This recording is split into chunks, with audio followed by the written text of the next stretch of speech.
Oh, Chip! There's a video game based off of the anime Cowboy Bebop! I gotta play it! I don't know, boss. The last time you did a video game based off of an anime, you kind of, fell down an emotional rabbit hole. You sure you're gonna be okay for this one? I'll be fine! I've learned my lesson. Besides, what could possibly go wrong? Okay, so odds are if you're watching this video, you know a thing or two about Japanese anime.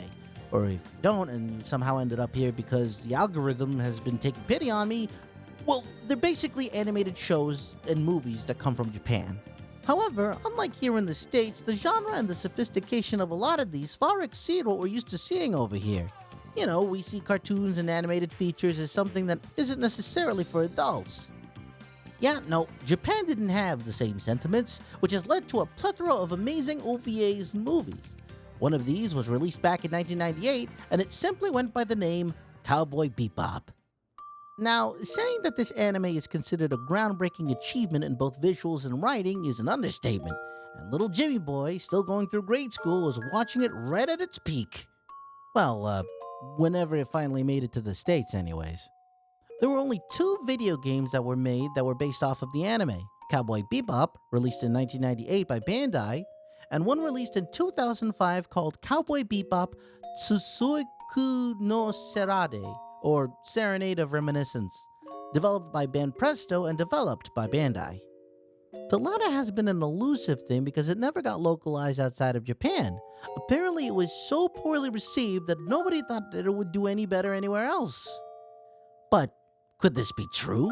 Could a game based off of Cowboy Bebop really be a pile of flaming hot garbage?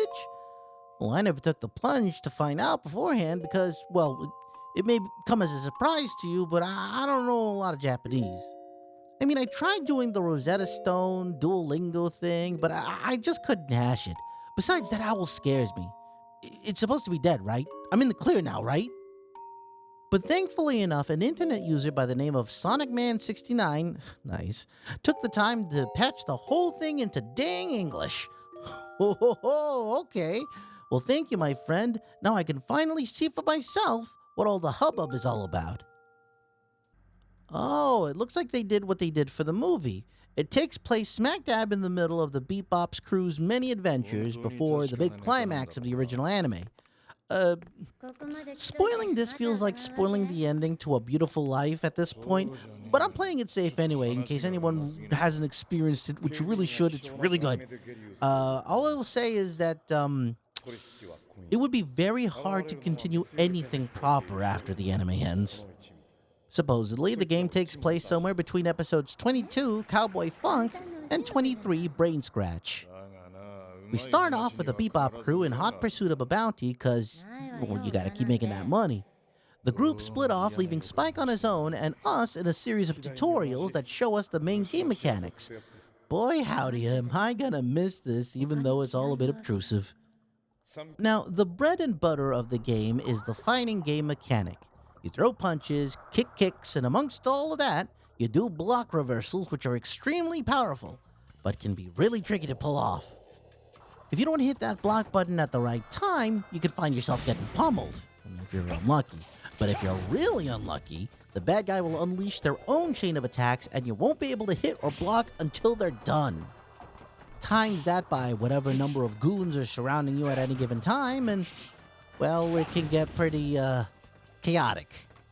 You can pick up weapons to use that will drop the second a baddie hits you, so I am unsure of how useful that is. Oh, and you can perform special moves via a cool or hot gauge.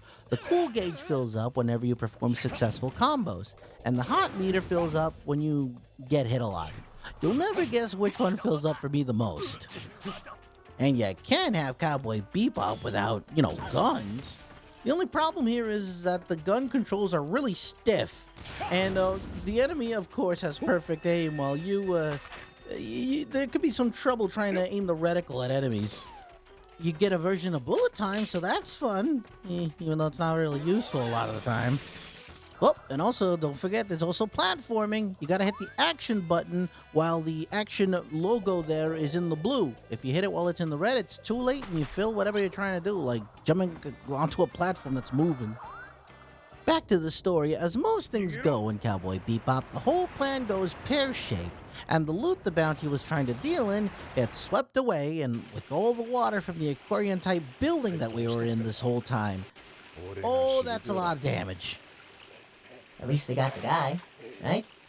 Oh yeah, they got the guy all right, otherwise there'd be no payday for anybody. Though Spike does find something that contains a song of some sort, a song that's identified as to being quite old. Oh hey, the intro! I guess the game is trying to make it feel like an extended episode, or maybe like a movie even. I think it's time to blow this scene. Get everybody in the stuff together. Okay, 3, 2, 1, let's jam.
Hola, amigos! All 300,000 bounty hunters in the star system! How y'all doing? Back on the Bebop, we find out through the infamous bounty hunting program, Big Shot, that a ton of bounties showed up in the area. So it's open season! The gang note that the song Ed seems to be humming is the same tune that Spike found. まったくこれだからか緊張はあんたどこでその曲をどうしたほら水族館で見つけた曲よそうだったかさあどこで覚えたの宇宙ネットでエドが見っけた50年前の有名な音楽なんだって Something that you do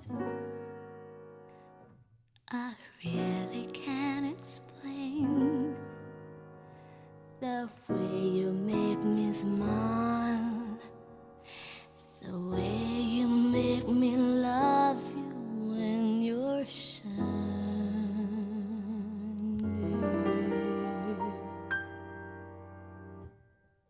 And she goes on to identify the song as called Diamonds from an artist named Priscilla A. But its significance is dubious, with the team pretty much moving on after that. Each section of the game is introduced via a drawn splash screen with either mysterious quotes that sometimes have to do with the stage that it's leading into, or characters monologuing or talking with each other. Oh, we then jump focus to Spike, who's on the tail of some sort of monk bounty, chasing the guy down while laying siege to dozens of goons along the way. After a little investigating, Spike nabs the guy and then goes to the local police department to turn him in. He meets up with Jet to find him doing a little detective work of his own. Of course, the monk takes the opportunity to slip out of their grasp, though. Jet takes on the task of nabbing the monk, giving us a chance to take his character for a spin. Unlike Spike, Jet handles slower, but seems to be a bit more powerful than his counterpart. I do like that his special move is essentially the warrior shoulder tackle and he just charges into enemies. The monk apparently runs away and hides out in the theater, which means really fun set pieces that make it feel like a big old play. The iceberg didn't sink the Titanic. It was a big bounty hunter slamming bad guys into it. And now it's time to fight the monk, which is easy once you realize you gotta get behind him to strike a few blows before hanging back and avoiding attacks. Once Jet nabs the monk, we go back to the Bebop as we're treated with a little more exposition. Apparently all these bounties are here for some person named Captain H, a space pirate who was pirating around during the time of the gate explosion. Which, in case if you don't know, was when the first experimental hyperspace gate exploded near the Earth's moon. It destroyed a massive portion of the moon and showered Earth with debris, killing about 4.7 billion people and making it mostly uninhabitable. It's basically what drove Earthlings to venture out and colonize the solar system. It's rumored that Captain H earned billions if not tens of billions of oolong during his time pirating, that perhaps his booty lay unearthed somewhere, though most people consider these children's stories, fairy tales. Well, Faye's all caught up in all these stories while Jet and Spike just ain't interested, prompting the purple-haired femme fatale to go into a business herself. Though, I know she was annoyed, but she could have at least opened the hangar door before blasting off. Sheesh. We then get a cameo of Antonio, Carlos, and Jobim. Also, if you don't get the reference in their names, then congratulations, you're not as old as me. Spike encounters his target, one Steve Chase, who has a bounty for untold amounts of debt, and then he promptly gets interrupted by two OC characters Donut Steele. Bianca and Kent seem to be two young bounty hunters zeroed in on the same bounty as Spike did, but both Bounty and Spike kind of walk away all nonchalant while the two kind of get into an argument. Spike loses Steve, but finds another bounty in the form of Jose Gonzalez, who is doing some literal street fighting for what seems to be like just fun. He runs away when Spike reveals his intent, and it's a whole chase and fighting sequence that involves, wrecking balls? Wait a minute. Wrecking balls? Boss, was Cowboy Bebop this crazy? I mean, there was action in it, sure, but avoiding wrecking balls? I'm like 90% sure that this is ridiculous action that was cranked up just for the game. This leads to a showdown with Jose, floating at high speed on what appears to be a raft of some sort, while bad guys hurl exploding barrels at you. How even?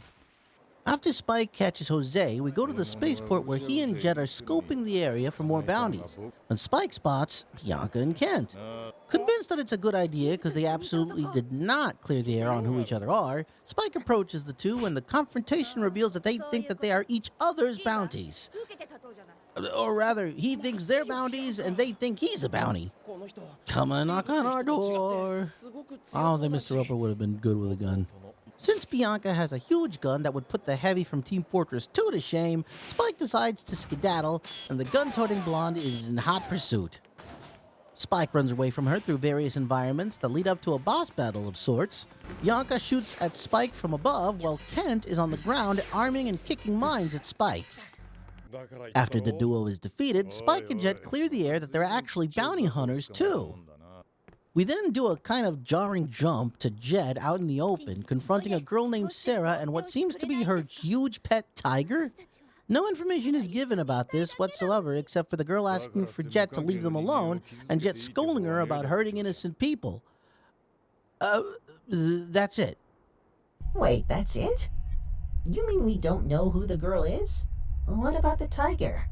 Well, I mean, beats me. Look, if anyone out there can help me out, that'd be great. I don't remember this character at all from the show. It's been a while.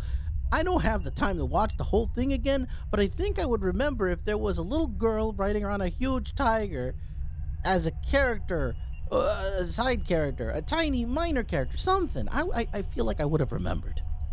But now is not the time for that because we get to follow Jet, who now goes into a bar with another new character named Ellen, who owns the place. Apparently, she's a longtime friend of Jet, and she ends up informing him that his old fellow ex-cop, Ronald, had passed away. Killed by terrorists, it seems. One of the only honest cops that Jet ever knew. Ellen was also married to Ronald, all up until his death, which makes it all that much more tragic. The same song from earlier plays on the jukebox of the bar, and Ellen notes that the singer was from a nearby island that she was from.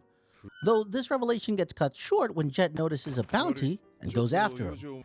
Or rather, he would have if the guy wasn't riddled with bullets. Time to fight some mysterious men in suits. After Jet makes it through, we go to Faye and are introduced to another game mechanic, flying a ship, which is fun as an idea.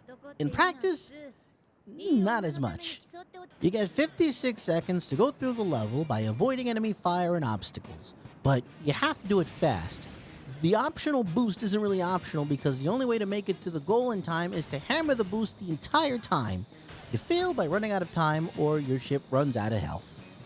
Of course, it's rather impossible to do all that in the first go because you gotta memorize them obstacles. Oh goody, it's Nights into Dreams all over again. Since the goal was to capture a bounty on a ship, Faye turns them in for a reward and decides to treat herself to a bar. But not without stumbling into Kent, who is being roughed up by goons. She tactfully deflects their advances and kicks their corresponding asses. She then has a drink with the young bounty hunter and revelations abound. Apparently, Kent's grandpa is the fabled Captain H. He passed away a few years ago and left Kent a special-looking watch. A watch that Faye gets excited for some reason. Possibly because she sees something that we don't. The bar owner Helen looks a mighty bit suspicious as she listens in, but then more goons burst into the bar. I don't know, man. I think this basically makes this bar a Street Fighter stage at this point. Eventually, the fight moves outside where Faye has to protect Kent since he's not much of a fighter himself. It's not too bad though because Kent does go for healing items when his health is low, so at least he has some capability of self-preservation. We go back to Spike, who runs into Steve Chase again, who gives Bianca the slip. As Bianca confronts Spike about letting the bounty get away, they both get accosted by more bad guys in suits. Same thing as last time, except Bianca can actually take care of herself here. After fighting on the subway platform, inside a train, and then on top of it, they make their way outside where it seems as though a practical army is after them. They avoid getting shot, but Spike's ship, the Swordfish 2, is not a commission. We do another jump as Antonio, Carlos, and Jobim comment on the amount of gunfire and explosions. Faye is still keeping Kent close by as they're confronted by goons again. However, this time they seem to be led by another new character. Chang Lang Lei, a bounty who is actually interested in not just the fabled treasure of Captain H, but also the apparent unofficial bounty on Faye's head. Apparently everyone on the Bebop has one. Faye and Kent run off and split up, but of course all the baddies follow Faye. Don't think they realize that the kid is probably the key to the treasure. Faye gets cornered, kicks proverbial and literal ass along the way, and has a boss fight with Ling Lei, where you need to shoot her down from signs she perches on so that you can deliver some attacks of your own. All while fighting goons off that appear and try to attack you all at once. After some hard work, bounty caught. Or defeated. Killed? I don't know. I doubt they would have had time to turn that one in, though. Especially because once Faye finds out that Kent's watch is safe, poor guy, we're introduced to presumably the big bad of the game. Failed flirting with Faye aside, why is everyone trying to flirt with her? It's another round of fist fights and protecting Kent. She then jumps into her ship along with Kent, who ends up in a precarious position. Guys, come on. I know it's a one-seater. Come on. Another spaceship flying segment, only this one includes even more obstacles to avoid, which include enemy ships that you don't have to destroy, but they sure will try to shoot you. Of course, the escape doesn't pan out as planned as Faye's ship, the Red Tail, runs out of fuel. The pair are then cornered and captured with a burst of bravery from Kent, who promptly gets swatted down. Jet then goes back to Ellen's bar where he reveals that he tried to look into Ellen's husband's death, however he can't seem to find any information on it. Despite having connections with the police himself, it's all classified. Ellen insists that surely her husband Ronaldo is dead, though nothing concrete like a dead body has been confirmed. Enter Steve Chase, who's being chased by debt collectors, and Jet intervenes, not appreciating thugs bursting into the bar and making a ruckus. Do people ever come in to just drink? After that, Jet confronts Steve about just what happened, and Ellen leaves Jet in the care of her bar in a very suspicious manner, apologizing to him under her breath. ちょっと留守番頼めるかしら。ああ。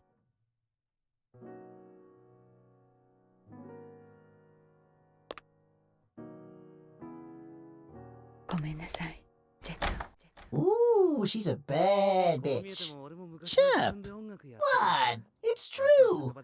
Or at least my sensors know it to be true. Also, come on, boss. Look at the way she acted on her way out. She's up to something. Well, I can't argue with you there. This definitely lines up with anime tropes and whatnot. After that, we get thrown into what feels like God of War, because QuickTime events get thrown at you left and right, with very little warning.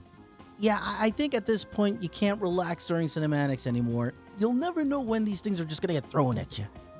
Steve gets the heck out of there while Jet is left to contest with the army of bad guys who happen to have limousines with turrets. Jet manages to survive, and we're tossed back to Faye and Kent, who have been imprisoned in a non-disclosed place. The two of them have a little more exposition about Captain H and him being a grandfather to both Bianca and Kent. Also, Kent being able to be a true bounty hunter with him being weak and a bit of a coward. Faye practices some deception and subdues a guard so that they can make their escape. She fights her way through the facility through waves and waves of guards. The door puzzles get more crafty with you needing to figure out the solution with the clues instead of just remembering a number that's written on the wall somewhere.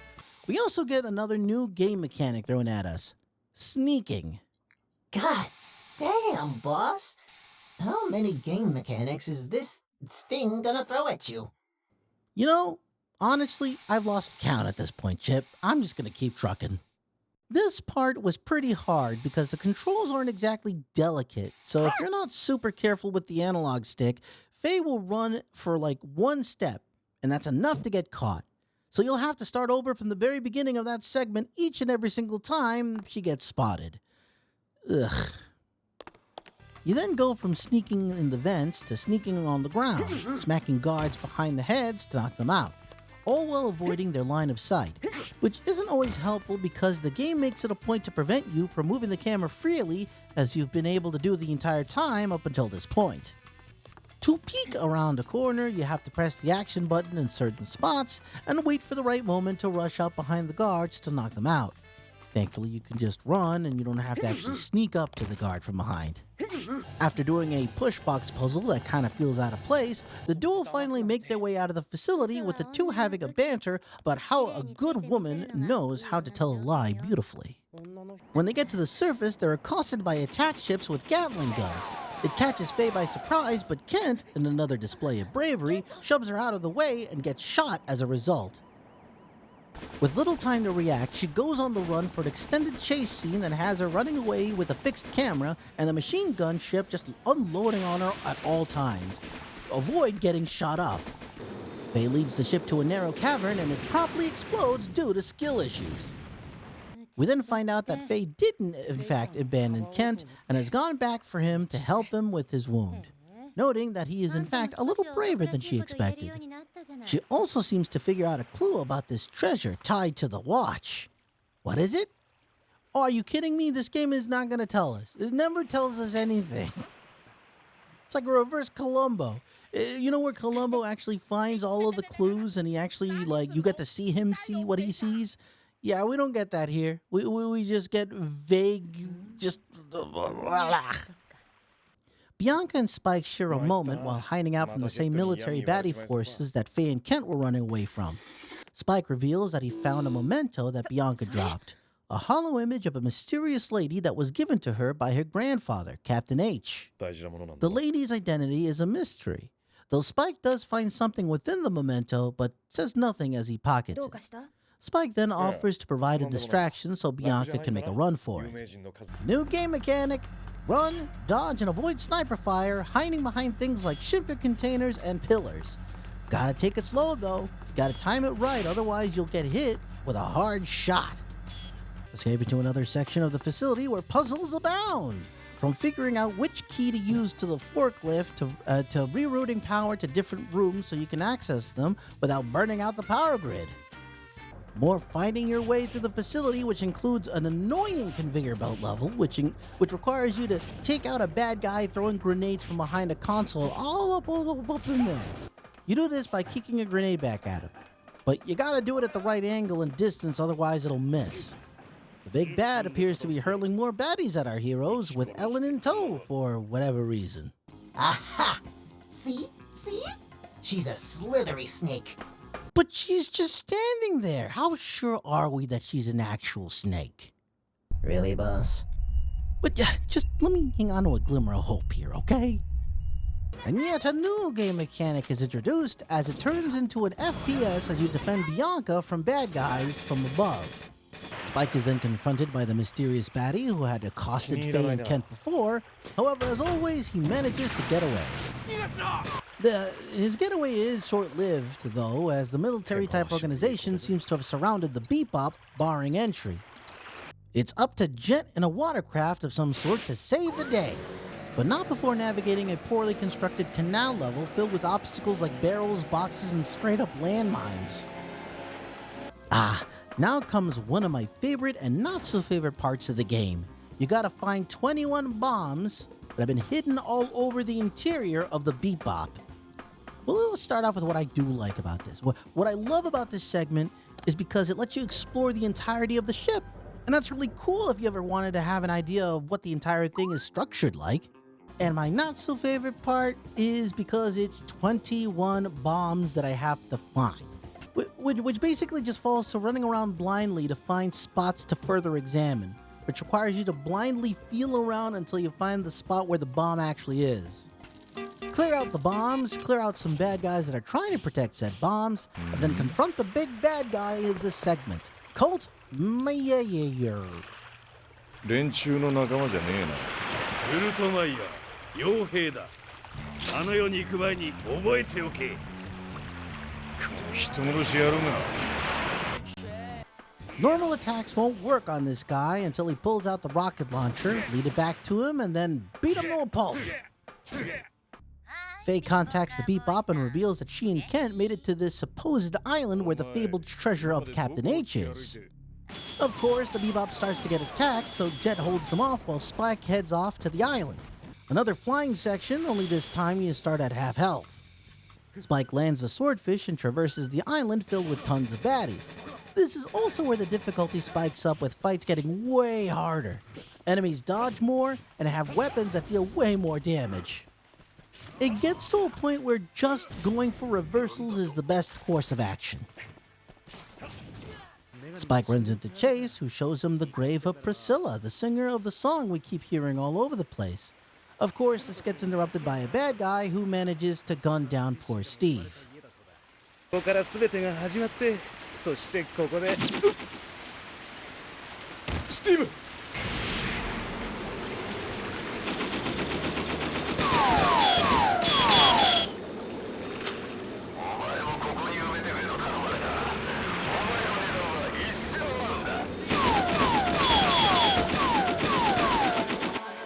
Take out Steer, which is apparently his name, with nothing more than a pistol. Look, just roll with it, okay? We're in the home stretch. After you manage to take down an F-1 fighter jet with just a pistol, you go back to tend to Steve. ついてねえよな。ここまで来てこのざまなんて。しっかりしろ。いっぺん聞いてみたかったな。取り調べ。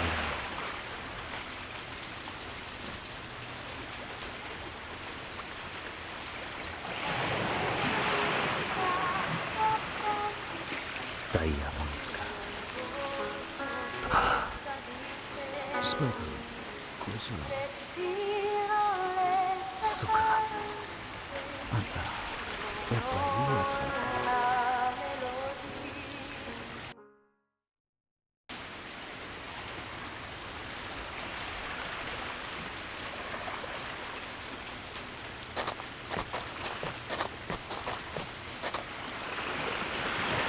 行っちまったのか。あ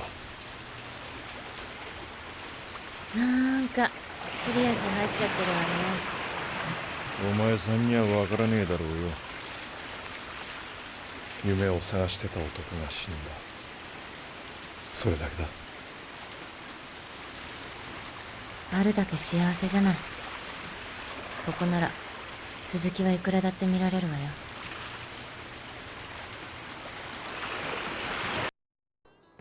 Deeper into the island, the team is confronted by none other than, Ellen. Aha! Told ya, bitch! Yeah. I should have known that the trope was coming from a mile away, but you know me. お前さんには撃てないよ。本気よ私は。たとえあなただろうとロナルドの邪魔はさせない。銃を下ろしな。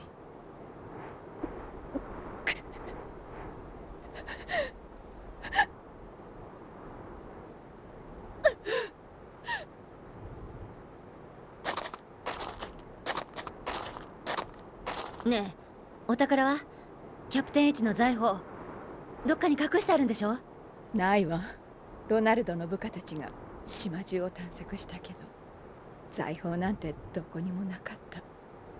嘘だったのよ最初から。そんな。また失業しちまったな。宝探しのオチなんてそんなものさ。完璧悪夢だわ。Ronald's not dead. He's that crazy guy with the army. There doesn't seem to be any kind of treasure on the island, though. Ronald's men have searched all over for it. Ronald then shows up and reveals he ain't as good as Jet thought he was. Apparently, his plan was to lure bounty hunters from across the galaxy and kill them all off. His justification? Without bounty heads on the streets, the police wouldn't be so overworked. Okay, what the hell, dude? The gang try to get out of there and gotta fight their way through. Spike, Jet, and Faye all get fighting segments before you can proceed further. Oh, but it's not over yet, because Ellen reveals that Ronald is planning to blow up the entire island. So the Bebop crew, along with Bianca and Kent, plan to try to evacuate the island while trying to take down Ronald. 一本取られたわね。コーチが優秀だと成長も早いわ。うるさいバカ女。バカとは何よ。バカだからバカって言ったのよ。ほらほら無駄話してる暇はねえぞ。お前たちはすぐにここから出ろ。ジェット、あんたもだ。何？行くのは一人でいいさ。相手が昔の知り合いだからって余計な気を回すんじゃ。あんたには他に用があるんじゃないのか。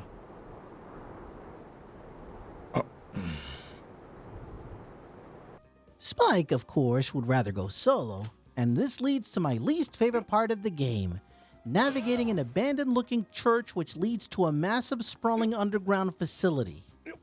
This long, sprawling, and arduous section of the game requires you to find two special keys that are located deep within the labyrinth of the facility that unlock a door at the very beginning, and it is tedious. Some light puzzle solving to drain the water from a section of the facility that's been submerged, but not without the game hurling a bunch more bad guys at you. In fact, at this point, the game decides to hurl a lot of bad guys at you. I would argue too many. As I worked my way through the facility, it just started to become a slog. If the fighting mechanics were more intuitive, if the blocking reversal feature worked better, it wouldn't be so bad. But nope. Instead of being excited about another fight in a game called Cowboy Bebop, I can't help but roll my eyes and wonder just how long this one is gonna take. We get a proper look at what appears to be Priscilla, and then Spike confronts Ronald.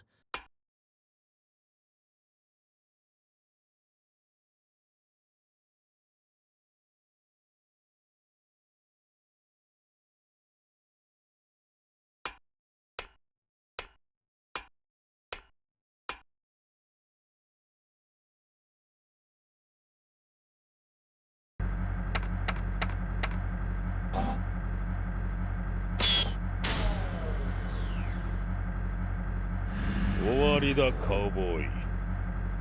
ああ、夢は終わりさ。この後に及んで言葉を交わす意味はないか。ああ、寝言になるだけだ。あっ。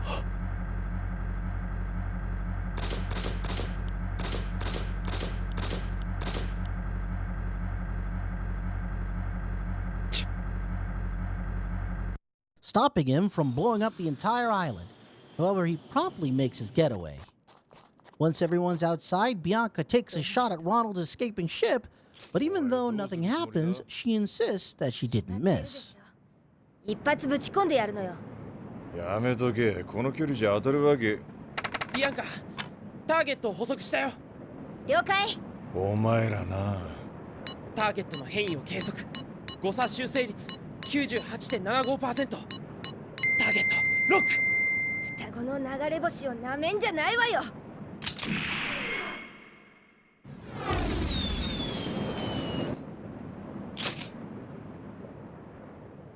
何にも起きないわね。狙いは外してないわ。おう、スパイク。夢の続きは宇宙へか。行ってみるか、俺たちも。私も付き合うわよ。うん？別にあんたたちのためじゃないわ。私もあいつに用があんのよ。素敵な夢を見せてくれたお礼をたっぷりしないとね。Oh boy, ship section again. God help me. Though, taking what I learned about these segments, I managed to make it on my second try. I just had to cry the entire time. この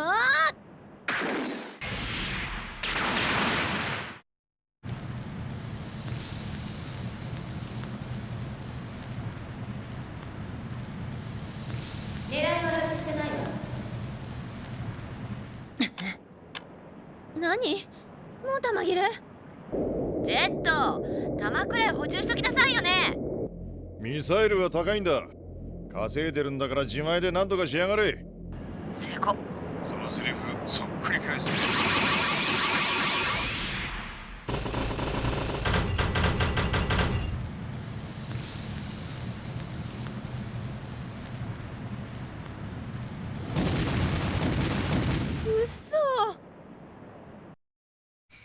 奴を甘く見ると痛い目に遭うぞ。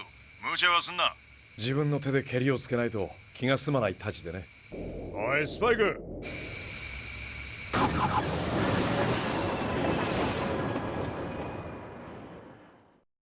さて、行きますか。Spike infiltrates Ronald's giant ship, beating up a large number of goons in spacesuits, and then deals with one of the most infuriating mid-boss mechanics I've ever had to deal with in a game. Get this, you have to hide behind cover and shoot barrels that get carried down the side of the turret-like robot that's trying to kill you. Get hit even once, and your character will be forced to stand there and receive the full blast of multiple gunshots every single time. Solution: stand behind the pillar using it as cover, but not the cover function itself, because apparently there is a function to do cover animations. Don't do that. That's gonna get you killed.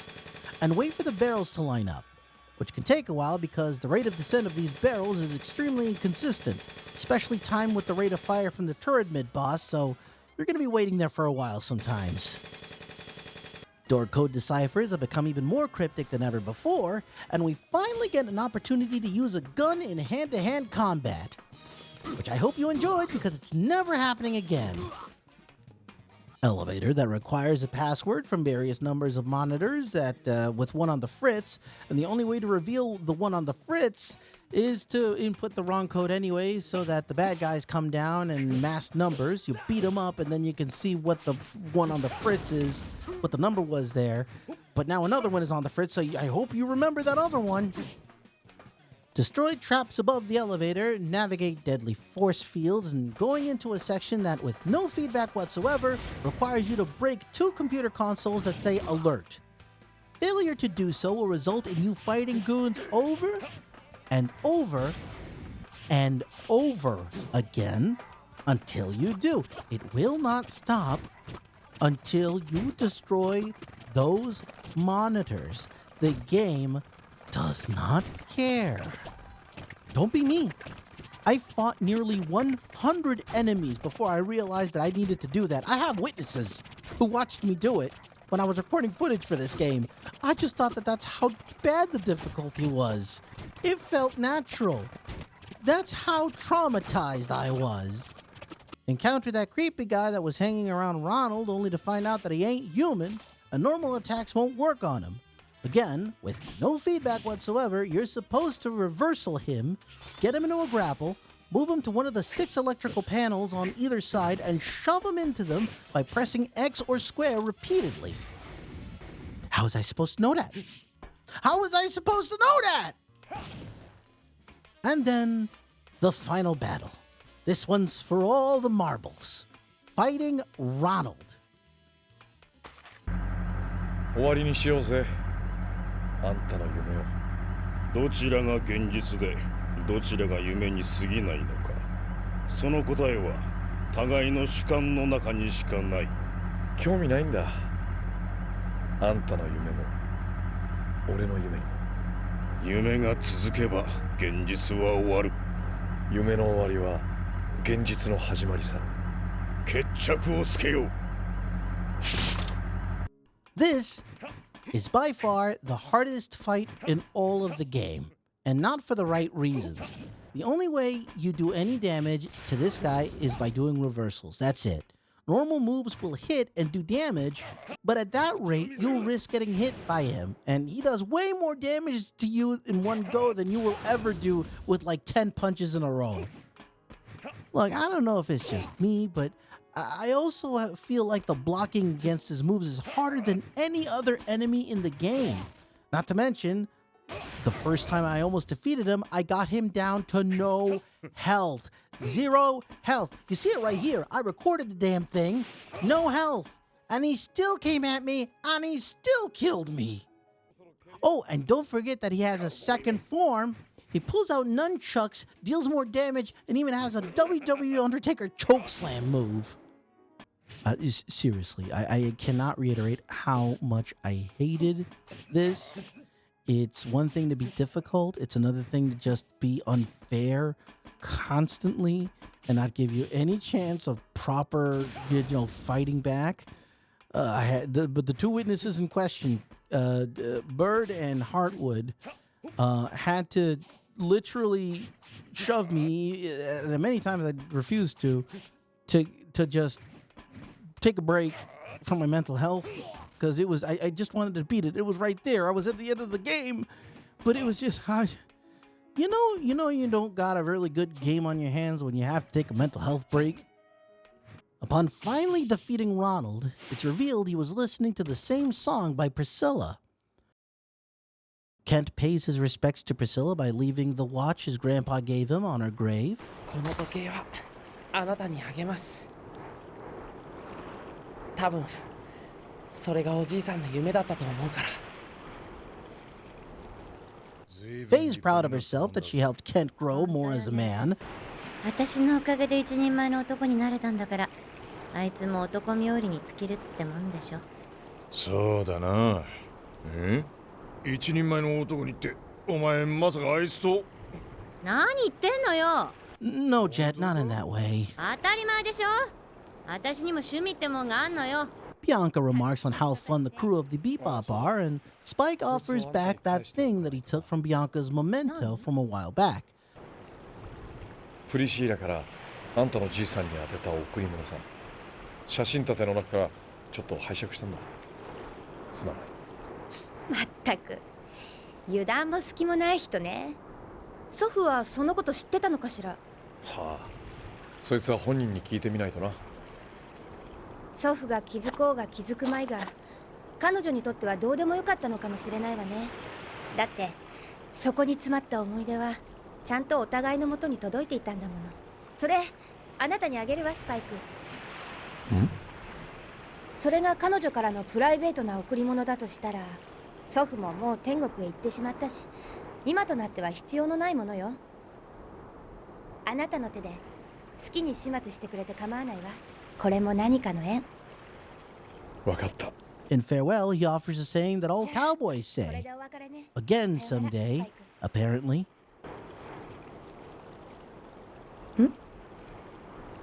こういう時のカウボーイの挨拶ってのは決まってるらしい。何？またいつかってな。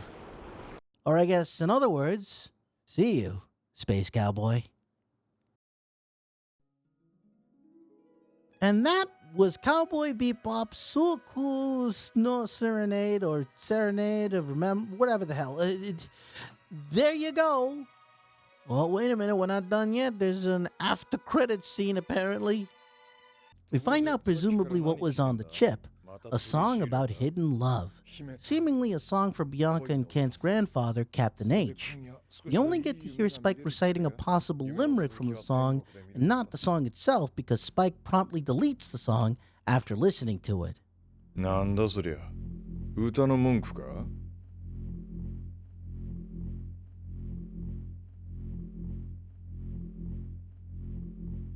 We then get our score and rank, which helps us unlock things in the extras menu. Oh, you could do things like unlocking character art for both the show's original run and for the game itself. There's a blackjack minigame with Faye as the dealer, and a sound and music player. There's also an Ein and Ed minigame, but holy crap on a stick, I don't want to play this game anymore. I am done. Didn't you have a good time, boss? Well, no, see, that's the frustrating part. I really wanted to. I love Cowboy Bebop. It's pretty much my favorite anime of all time. I get what the game was trying to do, and at least for the cinematics and such, it feels like it's really getting it. You're really getting tossed into this unaired episode. But the gameplay mechanics were just sorely lacking.